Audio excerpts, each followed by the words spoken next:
So The Odd Ones Out has released a mobile game, and I have strongly mixed feelings about it. Right out the gate, him just making one of these feels like a massive contradiction of character from the guy who said this. My proposal to fix this scam is to ban mobile games entirely and everyone play Tetris 99. I still haven't played Tetris 99. I should probably get around to that.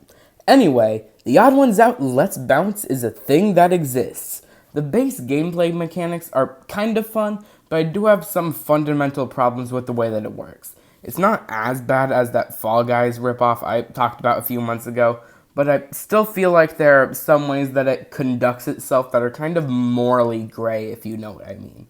Plus, as I said, this whole thing just seems highly hypocritical from the guy who made that video about mobile game scams. So let's go ahead and play it and analyze this bad boy, shall we? Jesus, that music is really loud. James, why do you insist on wrecking my ears? Let's just go ahead and turn down that music there we go. So the first thing of note is how the game initially presents itself, with all these vibrant colors and cheerful noises and lots of recognizable characters from the Odd Ones Out lore. It's targeting kids and I don't like it. Scam! Okay. I guess I should probably stop making callbacks to that video. I promise this will be the last one I make. Maybe. So the game goes like this. You flick the corner of the screen, and it launches this little guy here into the air with the distance depending on how well you flicked it. And that's all they tell you. You have to tap to go directly down onto a bouncy object, which would propel you further and you can get more rewards. But they never actually mentioned that part when you start the game.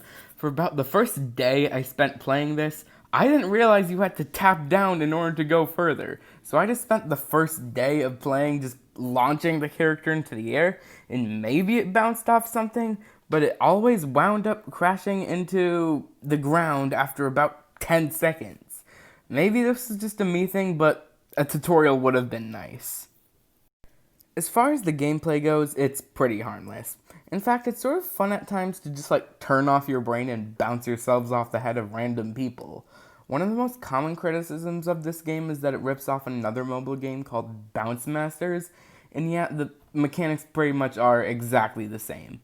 But honestly, what did you expect? Pretty much every game currently on the App Store has taken its gameplay format from somewhere else. I'm sure games you love have done this exact thing. Hell, Bounce Masters itself has technically ripped its format off from Jetpack Joyride, which is the best mobile game ever. Do not even at me. With that being said, there are a couple of weirdly specific similarities between these two, but I feel like most of those could just be chalked up to coincidence. Besides, there's so many games in the world that no concept is original, and even if you come up with it completely on your own, the odds are very high for it to be similar to something else.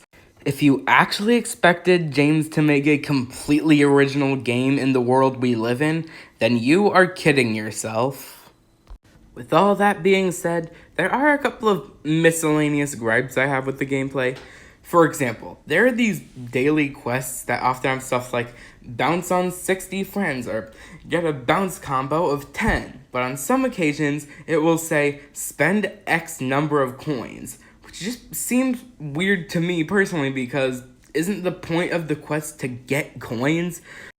If you do that, this is gonna create this vicious cycle of coins being transacted, and eventually you'll be forced to inflate your coin count by either watching ads or spending real world money. Either way will allow the developers to rake in more of that money. Another small problem I have with this game is the sense of progression.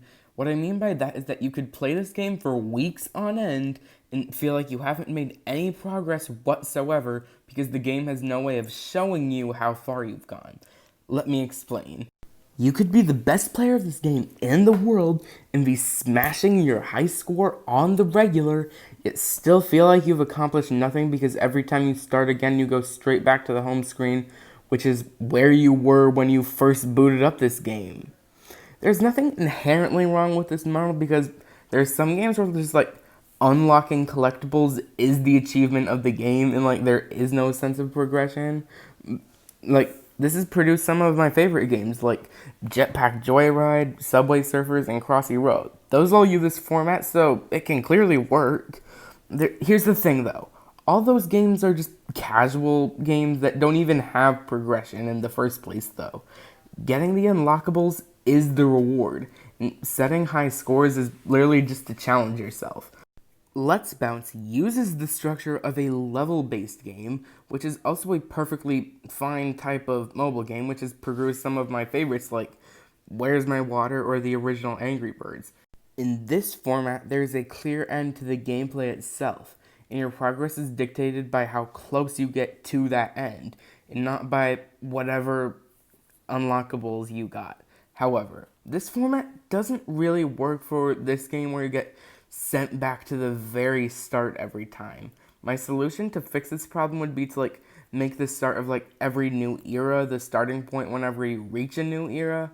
This problem just like confuses me because it doesn't even serve some sort of weird monetary purpose for the developers, and it would actually lose money from people who just get frustrated with it and just give up and delete the app.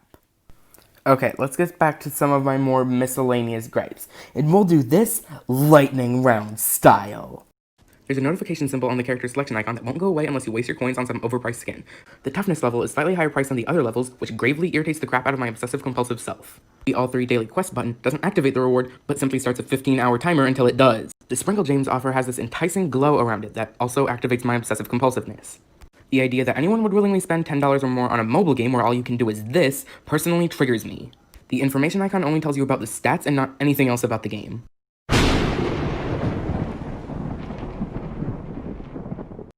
So now, we will discuss the most common complaint with this game. The ads. And I completely agree with this one. TheOdd1sOut Let's Bounce utilizes a genius tactic I've seen in other mobile games that I like to call ad baiting, where it feels like the game is trying to trick you into watching the ad so that they can get that rev. Now, don't get me wrong, I understand that mobile game developers are normal people who need money too, and there's nothing wrong with employing reasonable advertising practices on your games to earn money.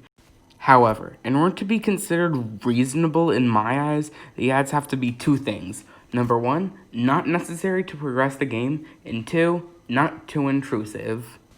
This game actually meets the first requirement perfectly fine, but the second one, absolutely not. Let me explain. Before we go into why this game's ads don't work, let's see an example of one that does. The best mobile game of all time, Jetpack Joyride. This game doesn't follow the traditional rule of insert an ad after every round of gameplay like most mobile games do, but instead uses ads for you to unlock lives and power-ups. And it gets you to do that by making the game enticing enough to make you want the power-ups in the first place. Let's Bounce, on the other hand, goes in the insert ad every single round of gameplay route. Apparently, it's not confident enough in itself to make you want to watch the ads by having the game be good, but instead just shoves it in your face and also tricks you into watching it for longer. Every time you finish bouncing, you are greeted with a screen that has two options on it.